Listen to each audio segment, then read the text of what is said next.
Apéro spécial Bradley Beal. 3. Combien de All-Star chez les Suns? Il y en a 3. Il y en a 3. Il y en a 3. Comment ça, Alex?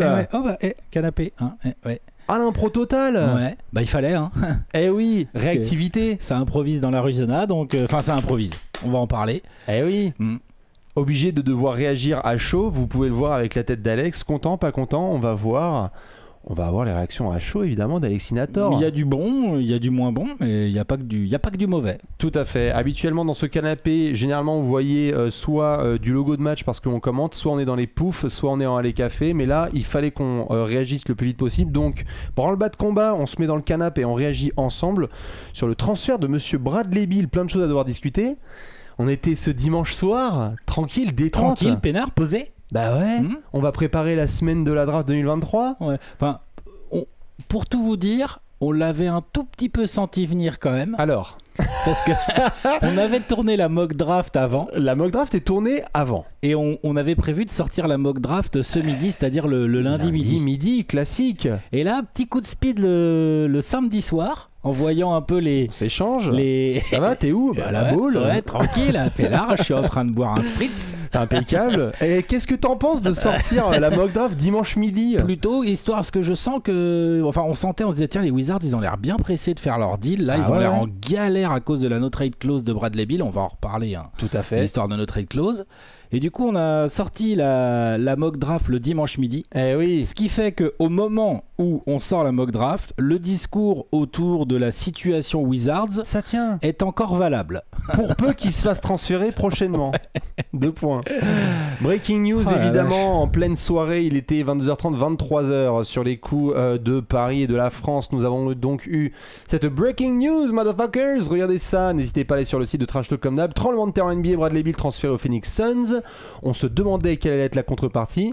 Eh bien, Bradley Beal est récupéré par les Suns et les Wizards, très heureux, récupèrent en échange Chris Paul, Landry Shamet, plusieurs choix de second tour de draft et des pick swap. On a eu notamment une petite update avec Adrian Wojnarowski il y a quelques minutes, j'ai envie de dire, sur le fait qu'il y avait d'autres petites piécettes qui allaient rentrer dans le deal. Oui, enfin... Mais grosse news, Alex, parce que c'est allé très très vite pour un joueur dont pourtant, on en parlait tous les deux, le contrat était pas évident à transférer quand même. Alors, contrat pas évident à transférer, d'ailleurs... Ce qui explique la faible contrepartie. Parce qu'avant même de parler des Suns, on peut quand même exprimer notre plus grande sympathie et empathie même envers les fans des Wizards. C'est des condoléances, je crois que ça s'appelle. C'est des condoléances, tout à fait, t'as raison. Sorry for your loss. Mais non, franchement, c'est clair que là...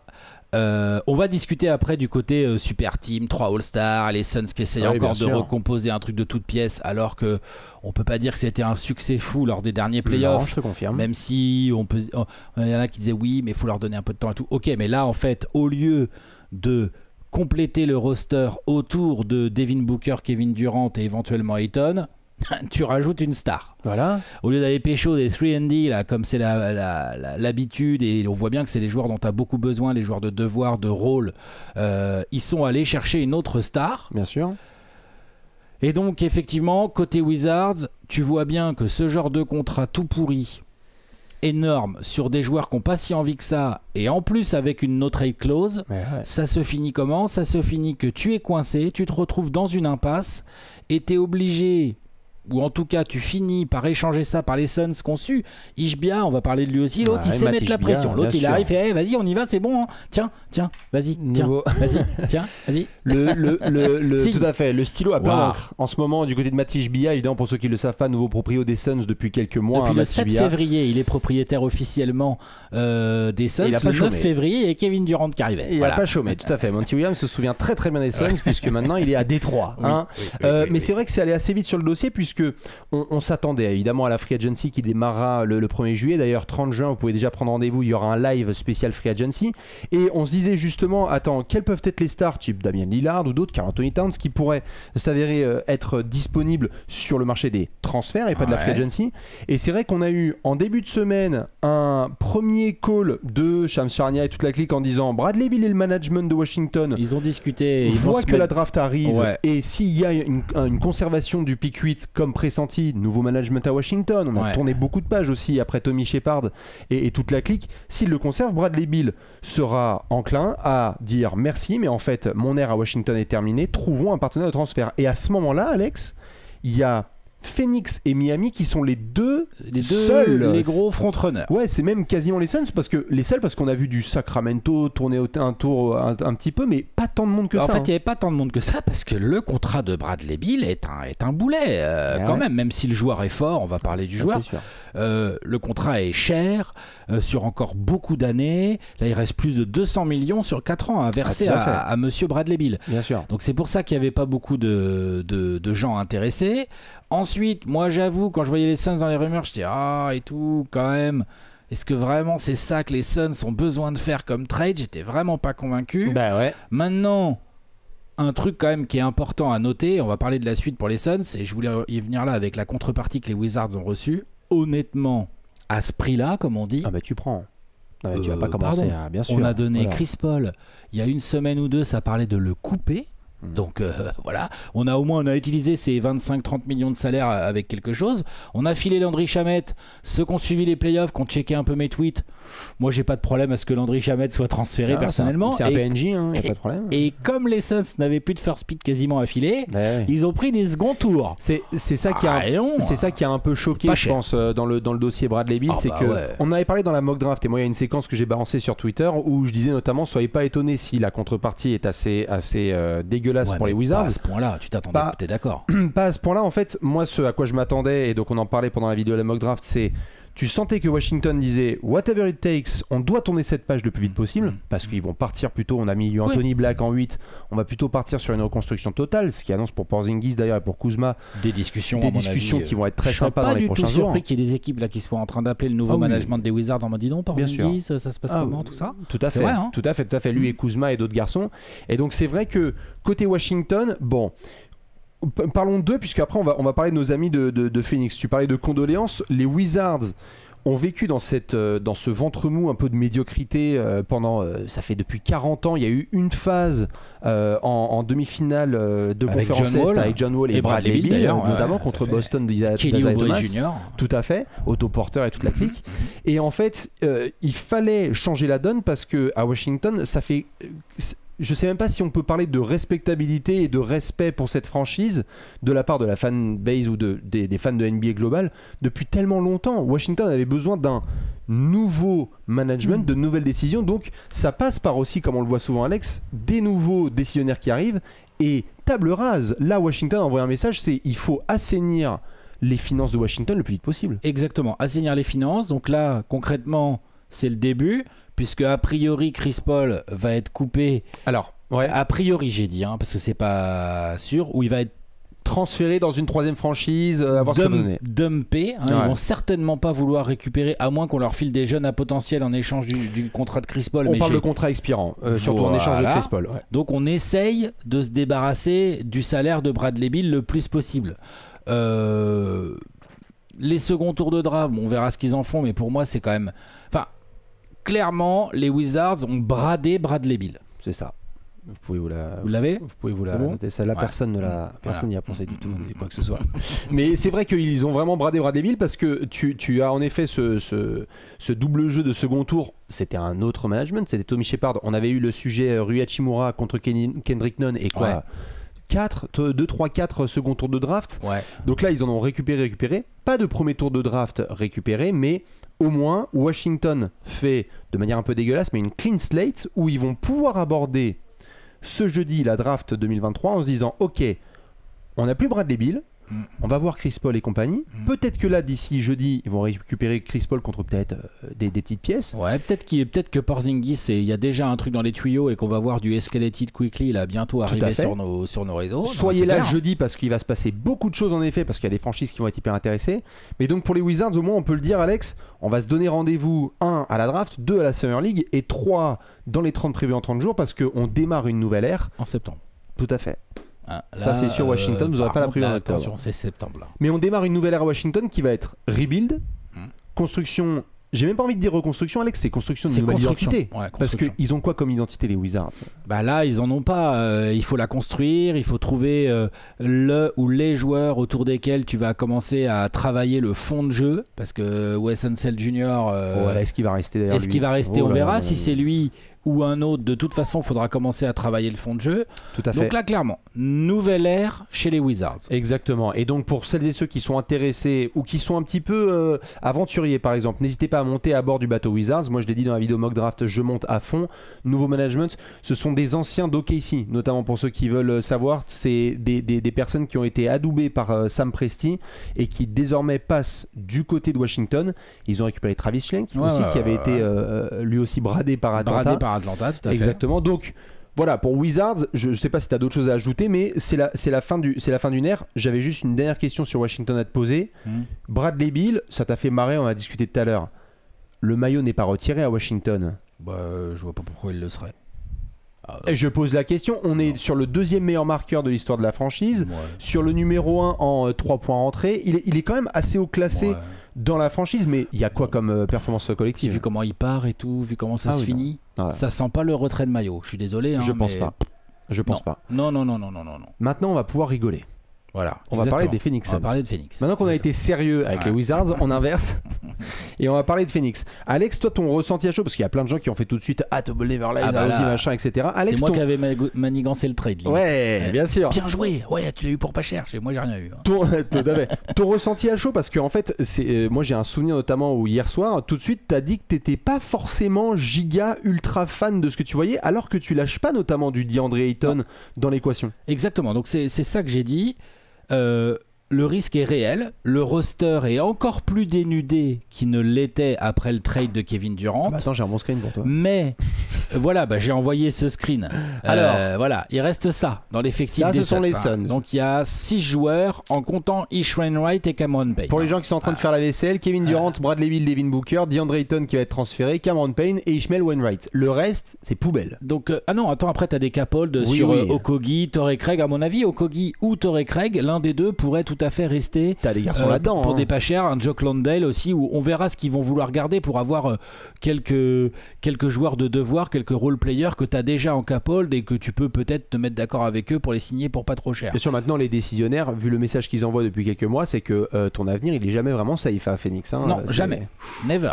Et donc gros risque, roster encore plus dénudé qu'il ne l'était, mais à un moment donné que le management prenne du risque pour cette occasion d'avoir un joueur quand même fort comme Bradley Beal pour aussi peu de contrepartie, ça je valide. Bien sûr. Ce que je valide également, c'est le côté ils ont réussi à le faire sans mettre DeAndre Ayton. Parce que moi, ce qui me faisait le plus peur, c'est que ce trade, quand les rumeurs ont commencé, il y avait 2 types de packages. Il y avait un package autour de l'expirant de Chris Paul, du cadavre de Cricri, quoi, et un package autour d'Ayton. Et je suis content, ça c'est le truc qui me rend content, c'est que réussir à avoir Bradley Beal sans avoir mis Ayton dans le package peut te permettre de maintenant monter un autre package et d'essayer de transformer DeAndre Ayton en plusieurs joueurs. Bien sûr, mais ça va être la stratégie de Phoenix là sur les prochaines semaines. Plusieurs joueurs. DeAndre Ayton,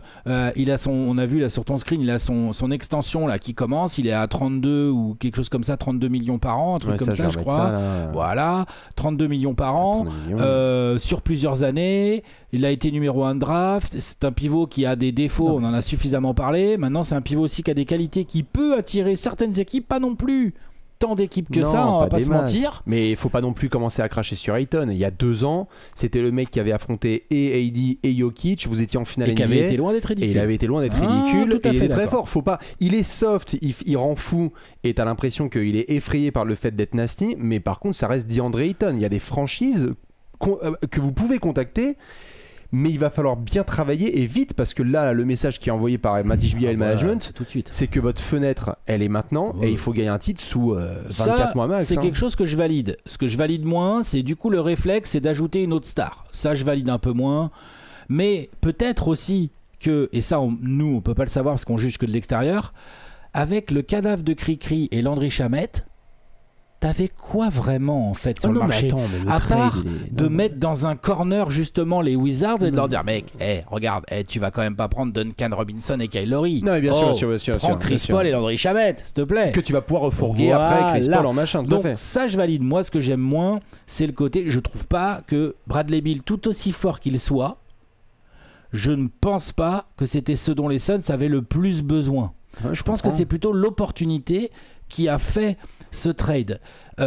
Et ensuite, deuxième point, récemment, on en a fait tout un apéro et tout, récemment, les équipes comme ça qui ont essayé de se monter à coups de trade en mode ouais, on allonge les stars et puis on verra bien les minimum vets, les mid-level exceptions qu'on va mettre autour. Il n'y a pas eu grand monde qui a super bien réussi là-dedans. Il y a plein de circonstances différentes, il y en a qui ont subi les blessures, il y en a d'autres, c'est l'osmose d'équipe qui n'a pas marché, machin et tout, mais en attendant, ça n'a pas marché. Donc c'est pour ça que j'étais un peu mitigé, quoi, parce que là je me dis attends, là moi ce que je voudrais c'est que Ayton se transforme en 2 bons 3&D et puis qu'on arrive à garder Torrey Craig et puis si possible un meneur au minimum vet ou je ne sais pas, enfin tu vois, en fait t'as beau avoir 3 stars, t'as un roster à construire et il va falloir, et t'as pas grand chose pour, t'as tout pas à beaucoup fait d'assets, et il va falloir faire confiance à ce nouveau management qui en fait se fait presser comme un citron par Matisse Bia parce que l'autre il est arrivé, il y avait Monty Williams, il est plus là, il a pas le temps, il y avait Chris Paul, il est plus là, il y avait Michael Bridges et Cam Johnson, ils sont plus là, donc on est vraiment sur du all-in, là on est en majuscule, c'est A2LIN, vraiment on y est à fond la caisse, mais faut aussi quand même rappeler, comme on l'a dit à chaque fois, et on a passé des années et des années à rappeler, que quand même, lorsqu'il faut se ramener en play-off et que tu as eu du temps de construction et que tu as plus de stars que d'autres, tu augmentes très certainement ta capacité de... Il va y avoir des situations là où, par exemple, Kevin Durant, c'est un vrai sujet, ça fait 2 fois... Après avoir été extraordinaire avec les Nets en retour de blessure, ça fait 2 fois de suite qu'en play-off, c'est pas non plus giga. Non, pas du tout. Et donc t'es bien content là sur certains soirs de la saison prochaine d'avoir juste Devin Booker et Bradley Beal et dire KD, prends ton repos, ils vont mettre 75 points là à 2 là, les zinzins, et tu vas pouvoir varier les line-up parce que on parle quand même de profils qui peuvent être assez complémentaires quand même sur le terrain. En fait, franchement, offensivement, les gens m'ont posé la question, comment tu fais, t'as plus de meneur. Moi perso, tu me dis demain le backcourt c'est Bradley Beal et Devin Booker. Y a pas de problème. J'ai pas de problème avec ça, ça me va très bien. On va jouer exactement, on va jouer en NBA avec ça. Tu me dis de temps en temps Frank Vogel, il met Cameron Payne et puis il y a Booker qui glisse un peu vers le poste 3, Bradley Beal en 2, KD en 4 et puis un pivot, on sait pas qui c'est. Je te dis allons-y, jouons au basket. Bien sûr. Moi ma vraie question c'est plus ils sont où les 3&D sur les postes 2, 3, 4 dont toute équipe NBA qui a récemment été championne a eu besoin. Tout à fait. On vient de voir les Nuggets autour de 2 stars, enfin une superstar et une star comme Murray a réussi avec des Aaron Gordon, Kentavious Caldwell-Pope, Bruce Brown, Jeff Green et tout, voilà. Avant les Bucks, il y avait du role player dans tous les coins, les Brook Lopez, les Portis, tous ces gars-là, les Pat Connaughton et Tucker et compagnie. Enfin, non, mais c'est sûr. Même les Lakers de la bulle, il y a Kentavious Caldwell-Pope, il y a Danny Green. Enfin, on a fait des apéros complets sur au moins le chemin là, vous de vos 3 prochains mois et même de vos 8 prochains mois, parce qu'il va y avoir la trade deadline prochaine. On sait que les Suns vont devoir essayer de choper le petit vétéran et le petit machin qui vont faire de l'aide. Tu sais au moins quel est le travail qui doit être fait. C'est-à-dire que là, il te faut maintenant plus que les pièces additionnelles, vétérans, défensifs, 3 points, capables d'apporter un petit peu de profondeur. Parce que là, sur les playoffs, on rigolait des line-up du second unit de Phoenix. Donc, moi, la question suivante et le sujet que je voulais aborder, c'est qu'il y a plein de gens qui, évidemment, un peu par réflexe, ont vu ça et se sont dit est-ce que c'est un Brooklyn 2.0 parce que tu as en fait 2 guards très forts offensivement avec un KD et on va devoir compter sur Frank Vogel qui va être quand même hyper important. Steve Nash ça n'avait pas très bien marché, mais qui est plutôt un coach qui aime faire jouer la défense à ses équipes, donc exactement. Là il a pas trop le matériel là. Exactement, mais du coup comment on fait jouer Devin Booker, Bradley Beal et Kevin Durant, parce que là tu viens d'en parler, il y a pour un joueur comme Bradley Beal qui a été très dominant à la tête des Wizards à titre individuel, pas collectif, et qui a été le bras droit d'un John Wall très dominant dans une équipe qui était assez bonne. Bradley Beal, là, il va devoir accepter d'être pas une 3e roue du carrosse, mais attention, là, quand tu arrives à Phoenix, le trompas c'est Devin Booker. Là, je pense qu'on l'a vu avec les playoffs, c'est très clair. T'as KD à ses côtés et Bradley Beal qui va quand même avoir ses shoots et ses possessions. Il faut s'assurer que lui aussi soit content. Frank Vogel, là, quand il l'appelle, c'est pour le mettre dans quelle zone de confort? Ouais, alors je vois ce que tu veux dire. C'est marrant ça. Moi, je vais voir comment Frank Vogel va organiser le truc. On va voir comment l'entente, comment ça va prendre avec Booker et KD. Mais je pose la question parce que c'est... Non mais t'as raison de la poser. Mais je veux dire, les 3 savent jouer sans ballon. Oui, les bah trois. ça... Ils l'ont fait les trois.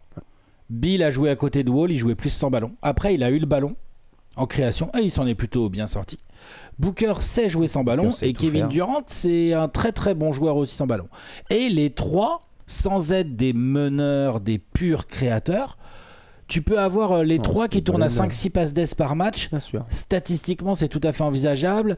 Donc en fait, ça va plus être une question de construction ensemble et d'envie et de système à mettre en place ensemble et de quelles sont les deux autres pièces que tu fais jouer autour. Parce que pour le coup, là, les deux autres pièces, c'est sûr, en attaque, tu catches et tu shootes et c'est tout. Ah oui, clairement. Et tu te bats en défense. Ouais. Après, j'ai vu pas mal de gens dire ça défend plus et tout. Booker a montré des bonnes choses en défense. Kevin Durant sait protéger un cercle, mais c'est pas. Tu vas pas l'utiliser en rim runner, hein, c'est pas ce que je dis. Hein. Mais donc ce que je veux dire, c'est que. Et Bill, c'est quand il est motivé. Quand il est motivé, c'est très fort, mais c'est dernière année. Faut qu'il se motive, Washington, par contre, c'était pas motivé. Il nous a saoulés. Il peut défensivement. Après, si t'as du Booker et du KD qui font qu'est-ce que tu fous? Faut défendre. Bah, je comprends. Est-ce qu'ils vont arriver à se motiver ensemble? En fait, toute la question, c'est déjà. Dans le noyau de stars, c'est tout le problème des super teams. Est-ce qu'ils sont capables de se comporter comme une équipe? C'est qu'au-delà de même des hiérarchies, est-ce qu'entre eux, ils vont être capables de se dire les choses sans qu'il y ait des non-dits ou des vieux trucs pourris qui ressortent dans les médias derrière ou quoi? Je pense que ça peut aller. Est-ce que si, comme on l'a vu, après c'était trop court et tout, mais on l'a vu un peu entre Booker et KD, tu sais, un peu de motivation et on y va et machin et tout, et on a vu Booker faire des playoffs où il a été extraordinaire en attaque et il s'est défoncé en défense. Ça c'est clair. Est-ce que Bradley Beal est suffisamment saoulé par ces 2-3 dernières années avec les Wizards où il va se dire ok, je vais fermer des bouches là, je vais montrer à tout le monde que le Bradley Beal All-Star à 30 points par match, il existe encore et que je peux aussi à l'occasion... Bah oui, ok, ce soir il y a un meneur en ville, il faut un peu s'y coller, bah je m'y colle avec Booker. Mais il va leur falloir des Alao Kogi ou des gars comme ça pour venir prendre du relais, mettre des gars de hustle, des gars d'intensité. Et donc, honnêtement, j'ai envie de dire, pour la triplette de stars, attendons de voir comment ils arrivent à jouer ensemble. Par contre, là, fin juin, début juillet, se joue une partition extrêmement importante du côté, tu en parlais tout à l'heure, des dirigeants des Suns. Et notamment autour de DeAndre Ayton. Pour moi, là, tu peux pas te contenter de garder Ayton et de faire venir des mecs une mid-level, non. Tu dois trader Ayton pour en ramener peut-être 2 joueurs, peut-être 3 joueurs, à voir comment ça bricole. J'ai vu des simulations de trade, là, alors là, attention. Là, c'est parti. Ça y va sur les spéculations. Non, mais c'est normal. C'est tout à fait normal. Et donc, il y a des choses à faire. Il y a des équipes, quelques équipes, qui peuvent être intéressés par le profil d'Ayton et qui peuvent avoir 1-2 joueurs intéressants pour les Suns. C'est-à-dire qu'ils vont t'enfiler 3, mais toi, tu n'en as que 2 que tu as vraiment envie d'utiliser. Parce que déjà, faut faire le compte du salaire d'Ayton. Pour moi, c'est plus là que ça se joue. Et cet été. Et après, à la rentrée, ça va se jouer dans le jeu entre Bill, Booker et KD, parce que s'il y a un minimum de synergie entre les trois, tu peux avoir une très belle attaque. Moi, l'attaque, c'est sûr. L'attaque ne représente absolument pas un problème pour moi. Phoenix, faudrait vraiment qu'il se dribble sur les pieds pour qu'il soit pas une des attaques les plus flippantes de la saison prochaine, parce que rien que déjà là, quand tu avais Booker, KD et Chris Paul avec certaines pièces autour, la fin de série régulière, on était comme ça. On se disait comment ça peut se passer. Mon interrogation, en effet, au-delà de défensive, c'est que tu le mentionnais à l'instant, on avait fait un apéro qui avait pas mal créé de commentaires et de remarques, notamment sur le leadership et sur les franchise players. Et je suis très content que Frank Vogel débarque parce que de son identité défensive et de son expérience, c'est lui qui est capable de dire à des Booker et à des Bill, en fait les gars là c'est comme ça que ça se passe maintenant et si vous le faites pas vous allez foncer dans le mur. Il a dit parfois à des LeBron et des AD des choses qu'il voulait pas entendre. Oui, et il a fait le nécessaire. C'est un coach d'expérience. Tout à fait. Mais par contre je reviens quand même sur ce terme de hiérarchie dont tu parlais, c'est que c'est pas de hiérarchie offensive mais c'est qui le patron? Est-ce que c'est Devin Booker le leader de cette franchise? Si oui, comme bien nombre de fans nous ont dit en sortie de cet apéro, moi je suis prêt à l'accepter. Est-ce que Devin Booker est prêt à accepter ce rôle-là? Parce que c'est un rôle particulier. Est-ce que Bill va être prêt aussi à accepter qu'un joueur plus jeune que lui dise notamment c'est pas comme ça que ça se passe. Bouge-toi le fion, tout à fait. Et je ne pense pas que ça va être Bill le leader. Non. Et je crois, ça c'est sûr que non. Et je crois pas que KD extraordinaire basketteur. Il a un rôle à jouer. Il a un rôle à jouer, mais je crois pas que extraordinaire basketteur, je crois pas que cette équipe doit avoir KD en leader pour aller jusqu'au bout. C'est un extraordinaire basketteur, mais j'ai l'impression que c'est take over time pour Devin Booker. Moi, j'ai envie qu'il me fasse une saison là de type MVP où en fait il fait les gars. Cette franchise, en fait, elle est à moi. Vous avez construit autour. Maintenant, j'ai KD, maintenant j'ai Bradley Beal. Follow me, moi et Frank Vogel. J'entends ce que tu dis. En fait, ce que je veux dire sur KD. Mais il faut que ça se détermine, ça. Ouais. Et ce que je veux dire sur KD, c'est qu'ils vont avoir besoin, même si tu pars du principe que Booker va se comporter comme il a fait là en playoff, en tirant vraiment le truc, en se battant, en montrant l'exemple, en ouvrant sa gueule et tout. Lui aussi, parfois, il devient un peu trop nerveux. Ouais. C'est volcanique. Et hein, Kevin Booker. Durant. Avec son aura de joueur all-time, que Booker et Bill n'ont pas encore, on leur souhaite, hein, mais aujourd'hui c'est pas le cas, a aussi un rôle à jouer. Genre, si Kevin Durant se donne sa race sur le parquet, ah oui, mais bien sûr. et Booker il va le faire, de toute façon on sait Booker il se donne. Si Kevin Durant donne sa race sur le parquet, tous les role-players et Bradley Beal qui n'est pas un role-player, mais ça va suivre. Oui, bien sûr, obligé en fait. Mais tu vois, tout à fait. Mais t'as besoin, comme on l'a vu avec KD à Golden State, où en fait on était émerveillé par le leadership de Aker, Curry et Draymond, où on disait la structure est tellement belle et tellement stable qu'un KD est arrivé comme une enveloppe à la poste. Il n'y a pas eu de problème. C'était plus facile aux Warriors que là aux Suns où t'es en train de tout faire. Et ça donc, c'est sûr. Et donc du coup là, dans un nouvel environnement où t'as un nouveau proprio, où t'as un nouveau coach, où t'as un nouvel effectif, il va falloir être en fast forward. Les Suns ont un été déterminant là à nous proposer, mais si vous faites bien le travail, tu venais de sortir une punchline sur septembre sur les Wizards, la preview des Suns, Alex, on va discuter de la date ensemble, mais rien que là avec le move que vous faites, faudrait vraiment... Ça sera pas en septembre. Faudra vraiment faire n'importe quoi, bien sûr, mais il faudra vraiment faire n'importe quoi pour que vous soyez pas dans la dernière semaine. Ah bah oui, normalement oui. C'est que là, avec les moves que t'as fait, rien que déjà de base, on va faire les previews la saison prochaine et les gens vont dire on n'a qu'une seule hâte, c'est voir Booker, Bill, KD entourés de pièces vétérans. Donc voilà, donc je parlais tout à l'heure dans les Capolds, t'as du Jock Landale, t'as du Torrey Craig, tu as du Josh Okogie. Moi j'aimerais bien que 2 de ces 3 mecs soient encore dans l'effectif des Suns à la reprise prochaine, ce qui est jouable. Ce serait bien. Okogie c'est très pratique, il peut défendre beaucoup de gars. Torrey Craig il a montré des belles choses et Jock Landale, moi j'aime bien.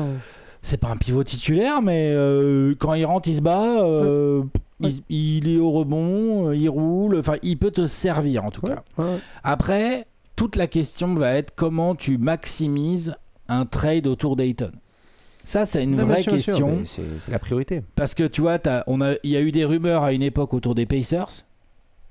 Bah, il a signé chez les Pacers. Hein. C'est même pas des rumeurs. Non, mais oui, mais du coup, ça s'est pas fait. Donc il y avait l'offre. Tout à fait. Oui, mais c'était pas un trade. C'était une offre des Pacers qui avait mis un contrat sur lui. Et qu'il avait signé. Voilà. Donc après, est-ce que. Donc ça veut dire que les Pacers sont intéressés par le profil d'Ayton. Est-ce qu'ils le sont toujours? Ça, c'est pas sûr. Peut-être. S'ils le sont toujours. Est-ce qu'ils ont vraiment les assets à mettre en face pour Phoenix? Là, j'ai ouvert un peu vite fait. Bon, moi, si tu me dis, il y a... Parce que je peux dire que le ton a changé à Indiana. Hein. Bah oui. Oh la vache, ils vont dire, ouais. Vous avez clairement besoin de certains joueurs. Par contre, les prix, ils ont augmenté de fou furieux. C'est ça. Sauf que le problème, c'est que dans cette NBA actuelle... T'es obligé une équipe comme Indiana et une équipe comme Phoenix ne vont pouvoir se mettre d'accord que sur des contrats qui matchent. Donc avec les Pacers, t'as peut-être un truc à faire autour de Miles Turner si tant est que les Suns c'est un profil qui les intéresse, c'est même pas sûr, mais peut-être, tu vois. Je surveillerai la situation Portland où monsieur DeAndre Ayton avait été aussi mentionné à la base comme un potentiel intérieur. Alors, il y avait Nurkic notamment qui faisait partie des contrats que Portland aimerait bien se débarrasser. Et il faudra voir comment ça se passe parce qu'il y a des joueurs de talent comme Matisse Thybulle, par exemple. Il y a des contrats. Mais sauf qu'il faut qu'il le signe, Matisse Thybulle. Tout à fait. Donc c'est lui, Cam Reddish, ce sont des garçons. En fait, on ne sait pas ce que Portland va faire. Nasir Little, peut-être, je sais pas. Mais il y a des garçons comme ça où il va falloir que tu te positionnes dessus parce que, en effet, Ayton doit te rapporter des profils qui sont très précis. Offensivement, il n'y a pas de problème. Non, c'est sûr.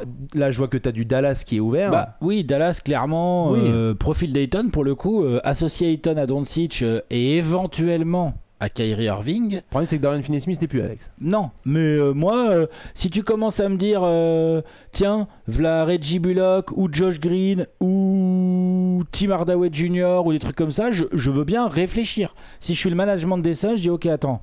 qu'est-ce qu'on pourrait faire pour que ça matche au niveau contrat? Ouais, on peut avoir 2 joueurs qui bougent des trous dans l'aile. Vous voulez pas rediscuter avec les Nets? Ah bah si, bien sûr. Rendez-nous Michael Bridges et Cam Johnson. Alors, et on vous donne DeAndre Ayton. On s'est gouré. Qu'est-ce que t'en penses? On s'est gouré complètement. On va reprendre. En fait, on va faire Bill, Booker, Cam et Michael. Ouais. Non, mais c'est sûr. Mais tu peux avoir. Il y a des joueurs qui sont du côté de Brooklyn, comme Joe Harris notamment, qui font partie des garçons qui doivent tourner la page. Il y en a d'autres comme ça dans le secteur intérieur.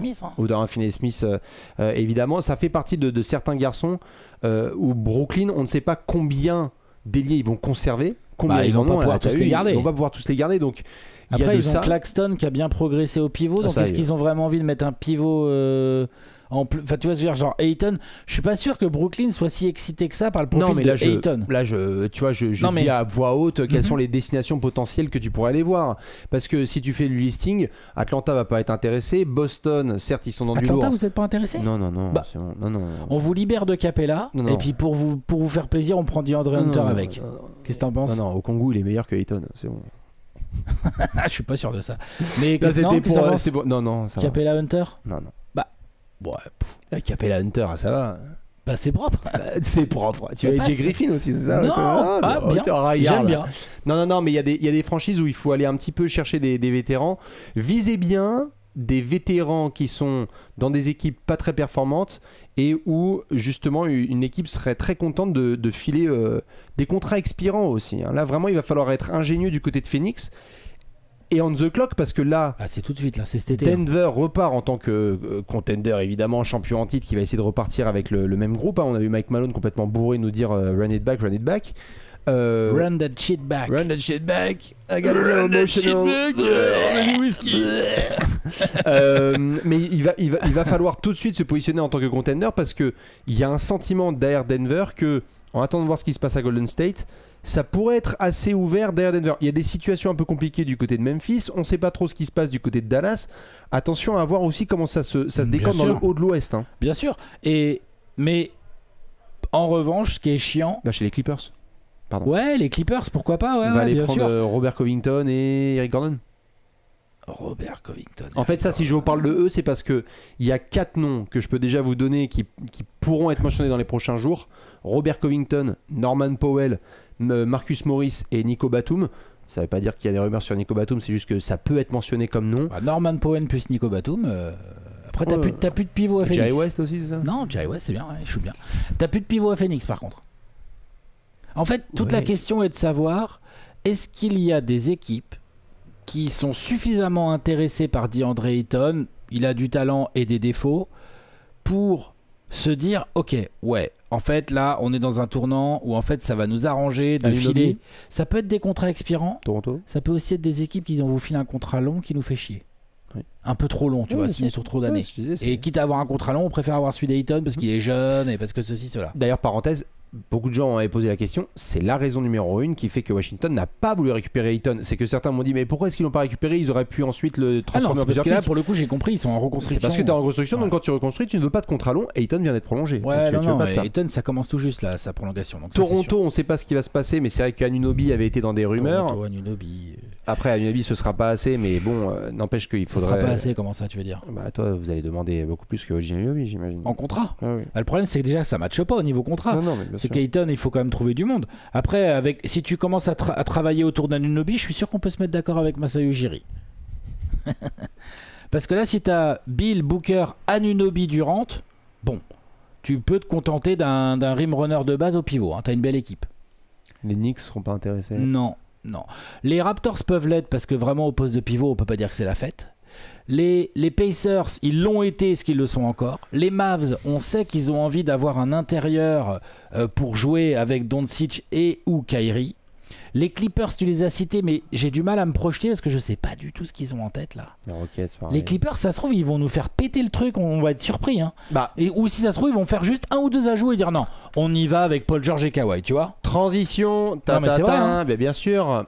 Vous avez vu qu'il y a eu des premières discussions déjà sur ce qui se passe avec Chris Paul. On a vu donc Chris Paul être transféré et apprendre son trade dans l'avion qui le menait jusqu'à New York. Le mec était détente, il a appris qu'il était tradé. NBA, c'est quand même pour la 13e fois, c'est sûr, c'est comme ça. Tiens, en fait, Chris Paul, non, tu rentres pas à Phoenix en fait. Remontez vos tablettes, attachez vos ceintures et vous êtes transférés. Non, mais c'est vrai que pour Chris Paul, on avait la certitude que s'il était coupé, les Lakers se mettraient tout de suite en pole position pour aller le récupérer et le signer. Plus les Clippers, apparemment. Et apparemment, Chris Haynes, en effet, nous dit hop, Washington a dit on va pas le couper, on a envie de faire un trade. Et s'il y a bien une équipe qui veut la mettre aux Lakers, c'est le voisin d'en face. Et les Clippers pourraient créer cette réunion.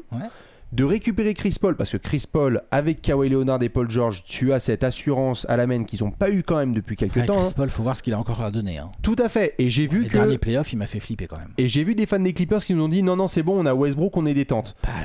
Je les comprends. Je comprends, mais il y a certains aussi du côté des Clippers qui commencent à leaker que Westbrook et Chris Paul, ça peut le faire aussi. Et puis on a Westbrook, il est fini son contrat. Oui, mais ils vont devoir discuter ensemble. Et Westbrook, il est bien à domicile. Non, mais il est bien à Los Angeles, il y a la famille, etc. Mais faut le signer, quoi. C'est ça que je veux dire. Le scénario Westbrook et Chris Paul dans la même équipe n'est pas du tout inconcevable. Il y a des contrats à pouvoir aller chercher. Et donc, peut-être que Washington va se retrouver bientôt dans une montée là des enchères parce que des gens veulent récupérer potentiellement Chris Paul. En plus là, si tu le récupères assez rapidement, tu peux avoir sa partie non garantie tout à fait. De salaire. Donc les Clippers, Alex, on pourrait avoir Chris Paul avec Tyronn Lue, Kawhi, Paul George, Nico Batum. S'ils ont ça avec Westbrook, je sais qu'il a perdu du jus, mais le retour du point guard entre guillemets dans sa franchise où il a été le plus performant à titre individuel. 10 ans plus tard, 10 ans après avoir été transféré à l'époque. Franchement, moi je dirais genre wow, ok, là ils ont vraiment une profondeur encore plus intéressante que celle dernière où il y avait beaucoup de 6-8 mais pas beaucoup d'intelligence dans le decision making. C'est vrai, c'est un profil qui peut les intéresser. Après je les vois pas trader à plein parce que Chris Paul du coup même ils vont filer des contrats vraiment pour avoir Chris Paul. Eric Gordon et Robert Covington. Tu crois pas qu'il y a des équipes qui vont se dire attends de toute façon les Wizards ils vont être obligés de le couper. Donc autant attendre, tu crois pas? Et après ça va être la bataille sur une fois qu'il est coupé. Ils sont malins les Wizards, ils vont le garder. Ils vont le garder, le cri-cri, il serait saison aux Wizards, remarque. Il a déjà connu d'autres. Oui, mais il serait conservé jusqu'à mettre la pression jusqu'à, allez-y, octobre si vous voulez. Parce que quand tu te rapproches de la reprise NBA, il y en a qui font le malin là, comme tu dis aujourd'hui en juin, qui se disent laissez tomber, les Wizards ils vont commencer à paniquer. C'est les autres franchises qui commencent à paniquer quand en octobre la reprise arrive et que tu te dis putain les gars on n'aurait pas un bon Chris Paul là à se mettre dans le... Bon allez, on hésitait à lâcher Robert Covington et Eric Gordon. Vas-y, c'est bon, ils ont fait leur 30 preview là, vas-y. Nique leur preview, mets-leur un Chris Paul dans la gueule. C'est ça, les mecs vont nous niquer nos previews. Si tu devais imaginer Chris Paul quelque part, à la reprise, Alex, Chris Paul porte quel maillot? Moi je pense les Lakers au final. Ah ouais? Ouais, ils vont y arriver. Tu crois qu'ils vont faire un trade par contre? Non. Parce que là, si les Wizards font les fortes têtes, ça va être compliqué pour les Lakers. Non, je pense que Chris Paul peut prendre la parole et dire écoutez, moi c'est simple, je n'accepte rien tant que je suis pas coupé.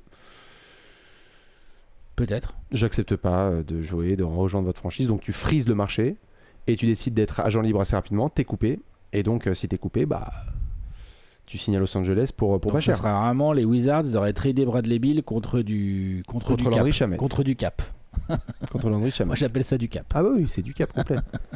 Vache, c'est violent pour les Wizards. Toi tu penses Clippers pour Chris Paul? Ouais, plutôt Clippers, ouais. Je pense que ça pourrait lui plaire, le challenge et tout.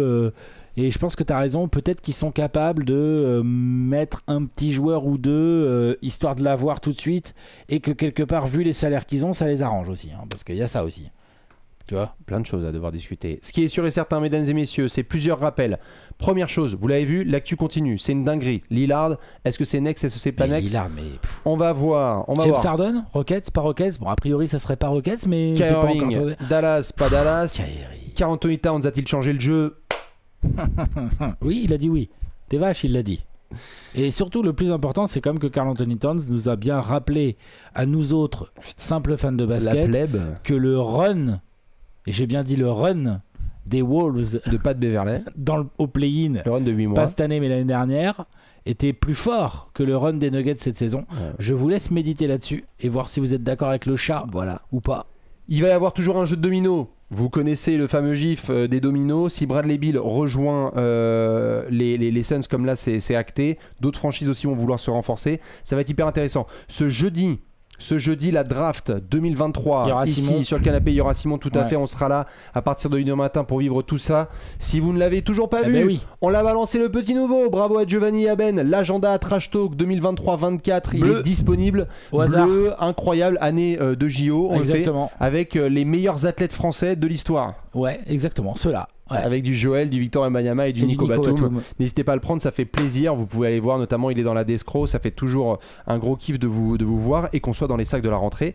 Et puis Free Agency à partir du 1er juillet. Free Agency à partir du 1er juillet, alors que là elle a déjà bien commencé. Bien sûr, il n'y a pas de tampering en NBA, bien sûr, mais ça a déjà bien commencé les discussions. Moi je ne parle pas avant le 1er juillet, Alex. Ce qui est intéressant, c'est qu'avavec le nouveau CBA là, qui n'est pas encore en place, mais qui va l'être à partir. Non, mais ça va être à partir de 2025. Mais il a lu Ishbia ou pas? Ouais, Ishbia il l'a lu, il a fait. C'est quoi cette merde? J'en ai rien à battre, moi, tu sais quoi. Ishbia, il a fait. Ouais, il a fait comme ça, il a fait. 150 millions? Ouais. Bradley Beal? Ouais, Bradley Beal, je prends. Non, mais plus sérieusement, je pense que là, en fait, certaines franchises ont encore une fenêtre de cette saison plus la suivante pour un peu se lâcher, et derrière avec les systèmes de apron là qu'on aura l'occasion de détailler dans des vidéos et tout, bien sûr. Ça va être plus compliqué, donc je serais pas surpris que sur cette intersaison là il y a des franchises, tu sais quoi, allez on y va, bien sûr. Combien c'est Lillard? Oh, ça va Lillard en fait, c'est pas on le prend, tiens, Tyler Hero, tu dégages. Allez hop, ça part. Kyle Lowry, Duncan Robinson, John Collins, OG Anunoby. Qu'est-ce qui va se passer avec les Raptors? Comment est-ce qu'on va continuer la construction? John Collins plus DeAndre Hunter, ça pourrait être pas mal pour Ayton. Il voudra juste 3 pios. Je prends Bradley Beal. Ça, il sera parfait avec Dejounte Murray en termes d'attitude. Plein de franchises qui vont être hyper intéressantes à surveiller. L'actu continue, on se retrouve jeudi en direct et on vous fait plein de bisous évidemment. Et n'hésitez pas à réagir sous les tweets de Alex pour la venue de Bradley Beal chez les Suns. Des bisous, à la prochaine. All-Star. Ciao.